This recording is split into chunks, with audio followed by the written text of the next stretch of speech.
Okay, following on from previous videos, we're now going to look at finding eigenvalues and eigenvectors of 3x3 matrices. So first of all, the general idea on how we go about doing this. We have a generic 3x3 matrix, and if we times it by a vector, let's call it v1, v2, v3, then for this vector to be an eigenvector, then the output must be some scalar multiple of that vector, v1, v2, v3. So just as we had with the two-dimensional case, if we have a matrix times a vector and the output is a scalar multiple of that input vector, then that by definition is an eigenvector. The value of lambda is its corresponding eigenvalue. And what we did in our 2x2 case was we took our matrix, times it by our vector. That equaled lambda times the vector. But to make the right-hand side a matrix equation, we could times lambda by the identity matrix and then times that matrix by the vector. Then what we can do is bring that across the other side. So we'll have mv minus lambda I v is equal to 0. And then we can factorize out the v and we'll end up with m minus lambda I, which we can do because they are both matrices, 3x3 matrices in this case, times that by our eigenvector, and that will equal 0. For this equation to be true, although it should be the 0 vector, for this equation to be true, it is necessary for this matrix here to have a determinant of 0. So again, it's the same as what we had in the two-dimensional case, and we can just jump straight into the fact that det m minus lambda I must equal 0. From there, we're going to get our eigenvalues, and then once we've got the eigenvalues, we can go through and find our corresponding eigenvectors. For a 3x3 case, this will typically be a cubic equation, which means providing a, b, c, d, e, f, g, h, and I are all real numbers, we are guaranteed to have at least one real eigenvalue, which means we're going to have at least one real eigenvector. It's impossible to have a matrix in 3D space which does not have an eigenvector. Example number 1. Here we're going to find the eigenvectors and corresponding eigenvalues of this matrix here. So we're going to go straight from the matrix to the theory, which is det m minus lambda I needs to be 0. That's what we jump into when we're asked to find any eigenvectors and values. So minus lambda times I is minus lambda on the lead diagonals. And we're going to find the determinant of this matrix. When I do this calculation, it is so easy to forget that there is a minus lambda on the lead diagonal. And those are where most of my errors come from, if not sign errors. Really easy to make a sign error on these. Right, determinant of this matrix. So you know how to calculate the determinant of a 3x3 matrix. That's on the core pure course. So let's calculate that for this. So the lead diagonal is minus lambda times 2 minus lambda times 1 minus lambda. And then I've got this 1, 1, and minus 2. It's going to give me a negative 2. And I've got minus 1 times 2. That's going to give me a positive 2. And then the negative directions, I've got this times those two. So that's going to be minus negative lambda times 2. So that's that times that. Then I've got this times this times this. So I'm going to have minus 1 minus lambda. So it's negative because it's in the negative direction. 1 minus lambda times the product of those two, which is negative 1. And then I've got this negative diagonal down here. So I'm going to have subtract 2 minus lambda times those two elements, which is positive 2. And we want that determinant to equal 0. Okay, so here's my characteristic equation of this matrix here. Let's simplify that. The cubic term is going to come from here, and it's always negative lambda cubed. Always, because you're always going to have a minus lambda, a minus lambda, and a minus lambda. So it's always negative lambda cubed. The quadratic term is only going to come from here as well. So I could have that times 1, or that times 2. So either way, put them together, I'm going to get 3 lambda squared. Sorry. And then I'm going to have a linear and a constant term. Well, typically I would have a constant term, but I don't here from this. And then I've got linears and constants all the way through here as well. It is so easy to make a sign error on these questions. Just be really, really vigilant when multiplying out brackets. So I've got minus lambda times 2 times 1. So that's minus 2 lambda. The minus 2 and the plus 2, they can just cancel. I can just ignore those. Then I've got plus 2 lambda there.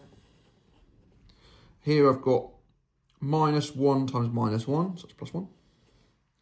Minus times minus lambda times minus 1 is minus lambda. Got minus 4 and plus 2 lambda. Okay, let's neaten those up. We're going to get minus lambda cubed plus 3 lambda squared. Minus 2 plus 2, they're going to cancel. I've got 2 minus 1, so I've got plus a lambda. And then I've got 1 minus 4 is minus 3, and that's going to equal 0. So that is the characteristic equation. We could times it by minus 1 so that the coefficient of lambda cubed is positive, but there's no need to if you don't want to. I usually quite like to do that. And this cubic equation will contain the up to 3 eigenvalues of our matrix. Typically, we only consider the real ones for this course, but you should have in mind that there will always be 3 eigenvalues that correspond to a matrix if you include the set of complex numbers. Okay, that's including double counting, repeated roots, etc. Okay, so this cubic equation, we can jump straight into equation solver on our calculators. It's a polynomial, so F2, and it's a degree 3 because it's cubic.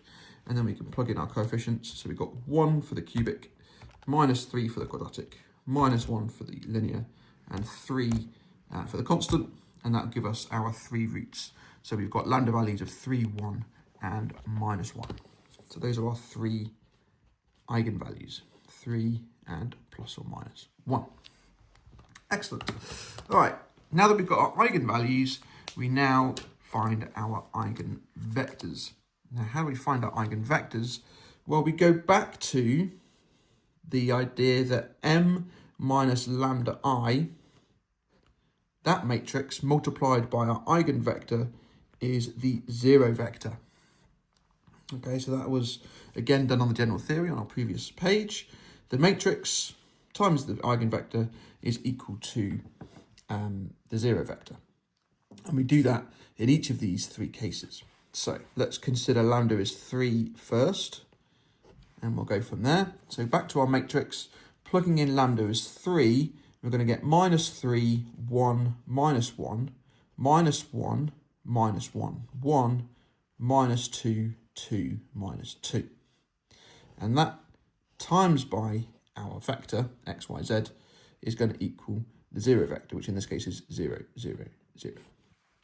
Okay, so I've just taken this matrix here. I've plugged in lambda is 3 down our lead diagonal. That's given us this matrix here. And by definition, that times the eigenvector will equal 0. Okay, so from there, we can jump into our equation solver again. But this time we're going to go into, sorry, not a polynomial, but this time a simultaneous setup. So simultaneous equations with 3 unknowns. So you can picture this vector as being x, y, z, which are 3 unknowns, and then this will be our matrix of coefficients. So we're going to have minus 3x plus a y minus a z is equal to 0. Oops. And then we're going to have minus x minus y plus a z is equal to 0. And then we're going to have minus 2 plus 2 minus 2 is equal to 0. And we know that this matrix has a determinant of 0, which means there's going to be either 0 solutions or infinite solutions.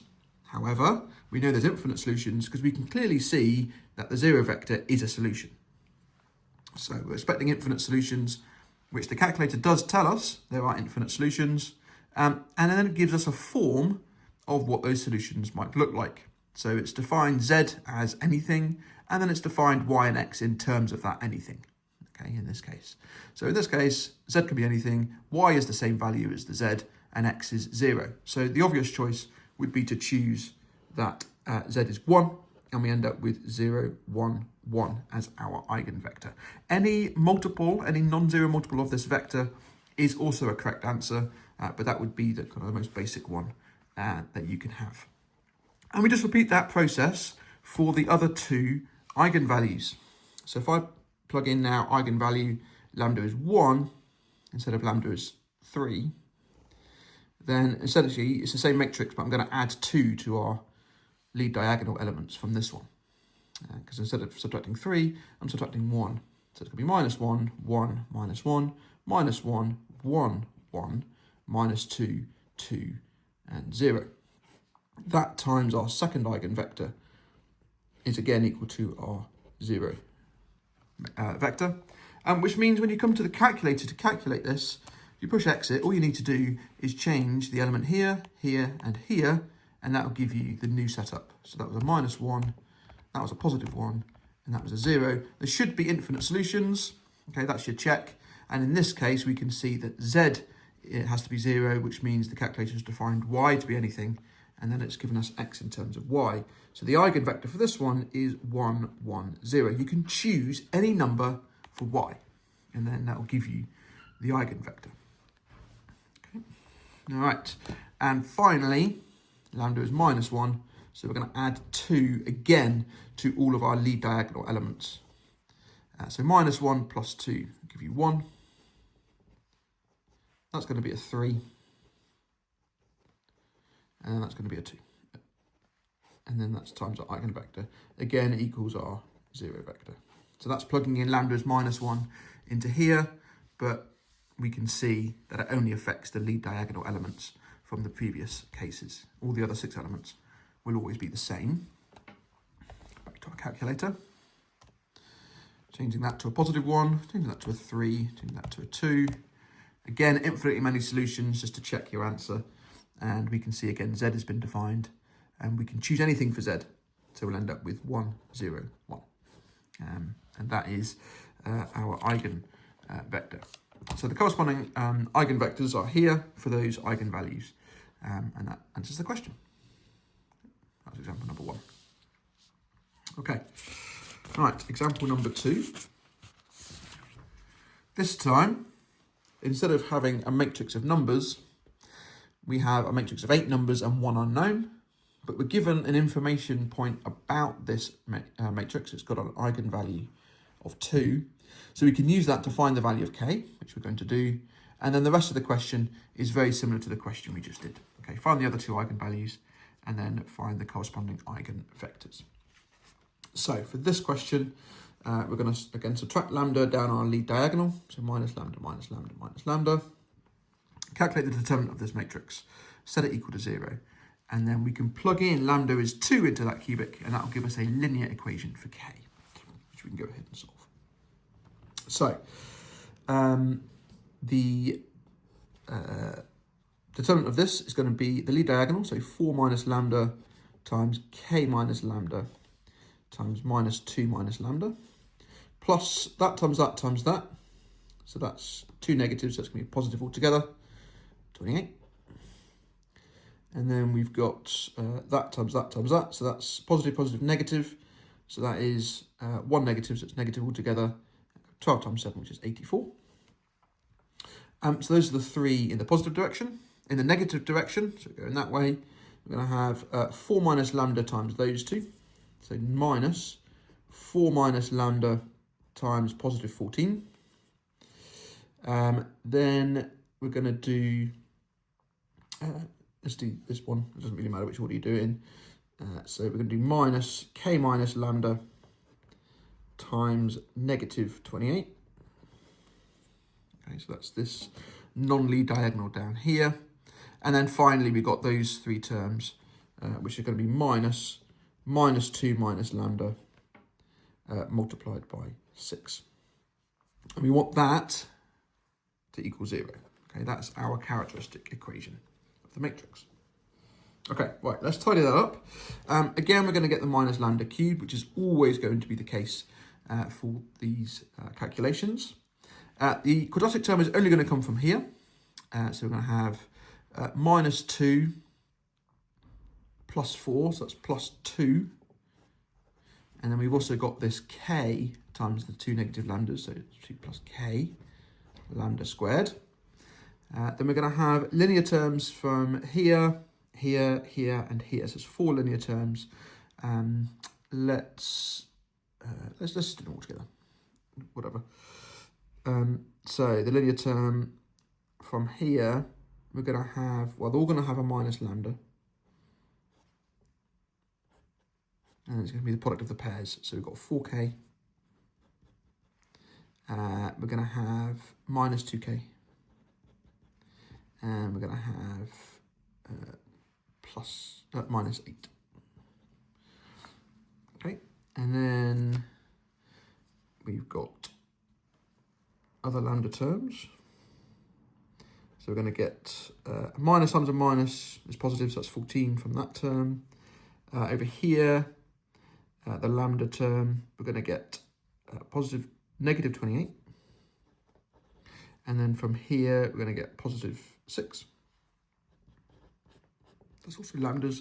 And then the constant terms, we're going to get a constant from here, which is going to be 4 times k times minus 2, which is minus 8k. And then we've got plus 28 minus 84. Let's just use a calculator on this. So we've got plus 28 minus 84. Then we've got minus 4 times 14.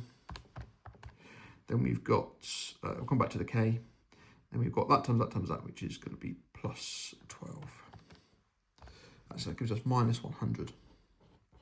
And then we had this k term in here as well.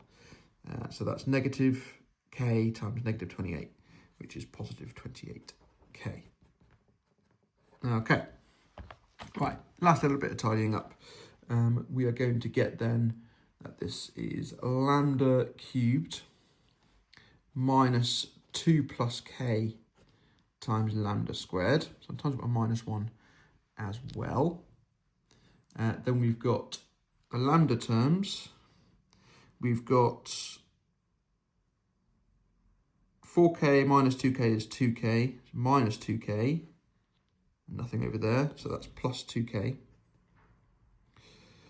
And then the constant terms, we've got positive 8,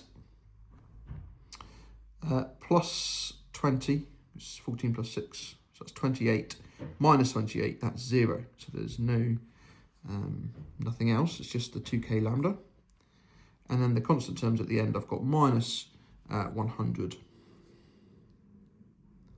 So plus 100 because I'm times by minus 1. And then I've got a plus 20k, so that's minus 20k because I've times it by minus 1. Okay, so that looks a bit messy, but that's because we don't know what k is yet. We now use this knowledge here that lambda is 2 is an eigenvalue. So we know that lambda is 2. So let's plug in lambda is 2 into this equation. So we must satisfy it. We're going to get 8 minus,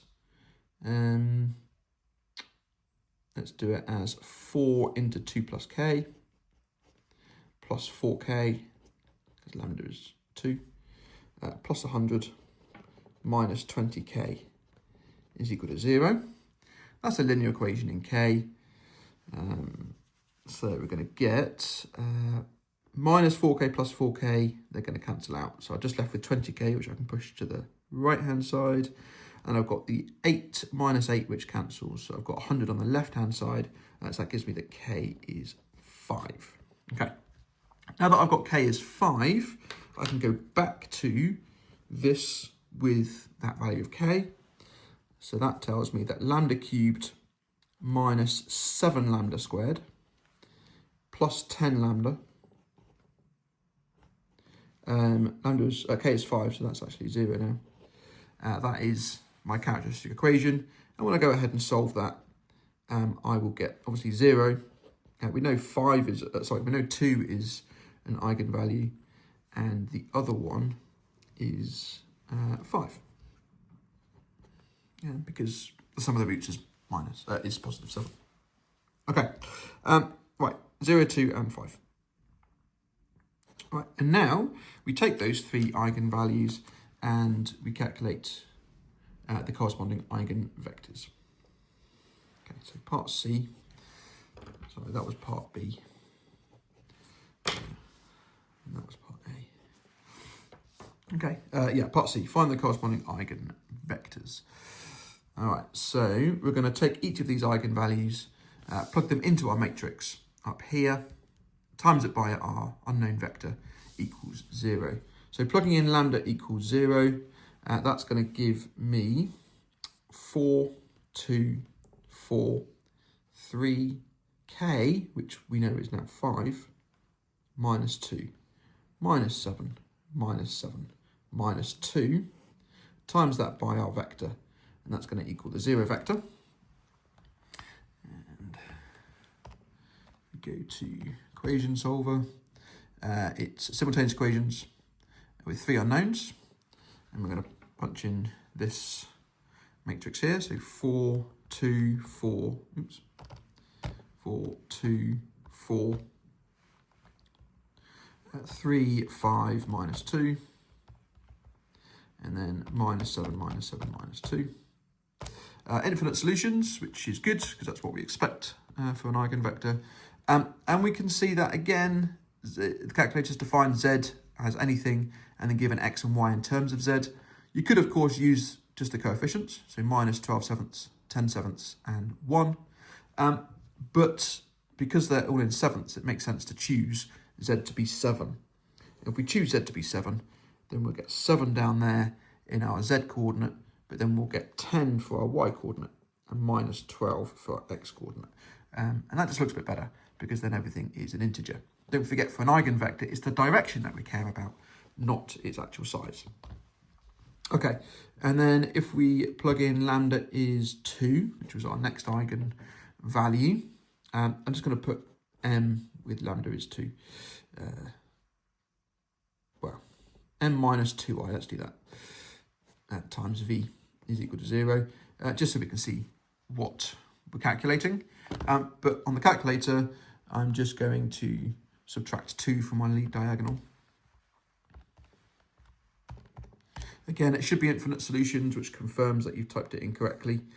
This time, z is 0, and you're free to choose y, so let's choose it as 1. Any non-zero multiple of that is fine. And then finally, lambda is 5. We're going to do m minus 5i times v is equal to 0. And this time we're going to subtract a further 3 from our lead diagonal. So it'll be minus 1, 0, and minus 7. Again, confirming that it is an eigenvalue, plugged it all in correctly, infinitely many solutions. This time, the denominator is all in 3s, so we're going to set z to be 3, and we're going to get 2 minus 5, 3. Okay, and those are our corresponding eigenvectors. So the 3 eigenvalues and the corresponding eigenvectors. Example 3.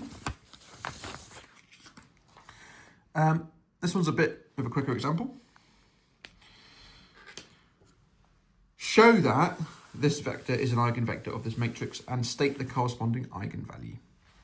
So for this question, you don't have to go through all of our det m minus lambda I equals 0 stuff, because we're just asked to show that this is an eigenvector. And by the definition of an eigenvector, the matrix times an eigenvector will be some scalar multiple of that vector. So all we're going to do is times the matrix by the vector. And if that comes out to be a scalar multiple of that vector, then it is an eigenvalue. No, sorry, an eigenvector. And that multiple that we've times it by is its corresponding eigenvalue. Okay, so that's all we need to do. You don't have to go through the process of calculating all the eigenvalues and all their eigenvectors, because that's more work than is expected and you're using exam time. So 1, 2, 3, minus 2, minus 3, 6, 2, 2, minus 4. We're going to times that by 3, 0, 1. And it is a show that question. So we are going to actually calculate these step by step. But what I will do before I do that, so we can see what we're expecting, is on the calculator, from the top menu, if you go into math by pushing F4 and then mat/vector, which is matrices vectors, that we can actually carry out this product just to see what the answer is that we're going to be expecting. And we can do that because it's a numerical matrix. So everything in here is a number. So we can actually carry out this product. You wouldn't get full marks if you just wrote the answer, because there is an expectation that you actually carry out some of the work. So do make sure that workings are shown, but we can see that when we calculate this matrix product, matrix times that vector, we end up with this vector here, which is exactly twice the vector that went in. So that's the answer we're expecting, and the lambda value is obviously 2. But let's actually show that we've done the calculation. So 1 times 3 plus 0 plus 3. And then in the y direction, we're going to have minus 6 plus 0 plus 6. And in the z direction, we're going to have 6 plus 0 subtract 4. That's our vector, and we can clearly see that is 6, 0, 2. And just to emphasize, that is equal to 2 times 3, 0, 1. So we've written it as matrix times vector equals scalar multiple times that same vector. So we can see, we can then conclude, therefore 3, 0, 1 is an eigenvector and has a corresponding eigenvalue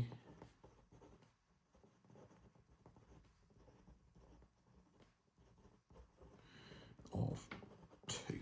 Okay, and that's shown that. So you're demonstrating that you've carried out this product yourself, you've concluded by pulling out the 2, and then you've summarized the result that you've done. So that would be an expected answer that you would see for an exam. Okay, that's how that one's done. Okay, and finally, before we finish, I just have one statement that I would like to prove. The statement is this, which you can just state and use in an exam. You don't need to prove it. It is the sum of the eigenvalues equals the trace of the matrix. Now, this does apply to 2 by 2 and 3 by 3 cases and beyond, but we don't study those on this course. And it's useful. If you've got one eigenvalue, you can calculate the other one for a 2 by 2 matrix. Or if you've got 2 eigenvalues, you can calculate the other one for a 3 by 3 matrix, just by using the trace. So I guess the first question is, well, what is the trace of the matrix? Well, the trace of a 2 by 2 matrix, A, B, C, D, that is equal to A plus D. And the trace of a 3 by 3 matrix, A, B, C, D, E, F, G, H, I, that is equal to A plus E plus I. In short, the trace of a matrix is the sum of its lead diagonal. Okay, so 2 by 2 is just A plus D, and for a 3 by 3, it's A plus E plus I. Okay, so it's the sum of the lead diagonal, and that obviously applies to bigger matrices as well. You know, any n by n matrix, the trace of the matrix is the sum of its lead diagonal. So why is that true? Well, the proof of that is if I take this, let's do a 3 by 3 one. If I take this A minus lambda, B, C, D, E minus lambda, F, G, H, I minus lambda, and I calculate the determinant of this matrix, then what I'm going to get is A minus lambda, E minus lambda, I minus lambda, plus a load of other terms, which actually I don't care about right now. I'm just going to focus on these two. And multiplying out this, we know that it's always going to be a minus lambda cubed. We also know that we're going to get plus A plus E plus I lambda squared. And then again, there'll be a load of other terms, linear and constant, which I don't care about. That implies then that lambda cubed minus A plus E plus I lambda squared plus dot, dot, dot, dot, dot, is equal to 0. And we know from AS Corpure, in fact, that the sum of the roots is equal to minus, well, the coefficient of x squared, in this case lambda squared. So that's minus a plus e plus I divided by the coefficient of the cubic term, which is 1, which is a plus e plus I. So we can see that the sum of our roots, which will be our 3 eigenvalues, lambda 1 plus lambda 2 plus lambda 3, is equal to a plus e plus I. Okay. All right, the sum of the eigenvalues is equal to the trace of the matrix. You can do the same proof for a 2 by 2, and you can generalize that to n by n, but we won't do that here. But this is a fact that we can just use, and in future videos on this course, I will just be stating that and using that, because it can be useful. It is expected that you know that. Okay, well, thanks very much for watching. If you have any questions, as usual, please just drop them in the comments, and I look forward to seeing you in other videos.